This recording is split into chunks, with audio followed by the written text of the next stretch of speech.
Ceci est une leçon en français. Aujourd'hui, j'ai remarqué quelque chose. Quand je parle français, j'ai tendance à prendre l'accent du Nord.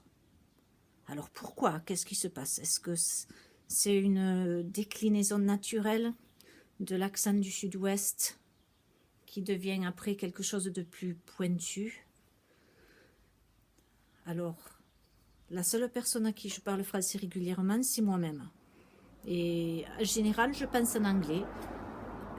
Donc il faut que je fasse un effort en fait pour penser en français. Je me force. Et donc des fois, je me parle en français, mais ça sonne un peu bizarre. Et en ce moment, cet accent parisien qui arrive, mais je ne sais pas comment le défendre. Il faut que je me rende bien compte quand je parle. Attention, on ne change pas l'accent. Mais pourquoi on le change?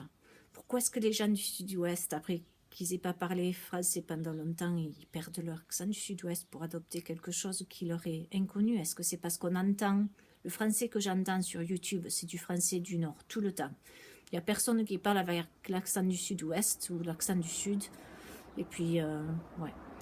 Donc, voilà ce qui se passe aujourd'hui. Je remarque. Et puis aussi, c'est dur de parler en français parce que j'ai tendance, quand je parle pas souvent, j'ai tendance à me mélanger les mots, les faire dans le mauvais ordre, les faire de la façon anglaise. C'est bien, c'est pour ça que de parler à des Français, ça me ferait du bien. Si vous êtes du Sud-Ouest, bien qu'il faudrait que je parle à ma famille de temps en temps. Mais je voulais dire, c'est bien de parler à quelqu'un qui n'est pas relié à la famille, si vous voyez ce que je veux dire. Voilà. Allez, bonne journée, bon samedi, amusez-vous bien. Et c'est Pâques bientôt, n'oubliez pas vos œufs de Pâques. Je connais quelqu'un qui en fait de très bons. Si ça vous intéresse, regardez Continuum Conceits Chocolates. Il y a une autre chaîne avec la chocolatière de Napton Kersey. C'est une amie.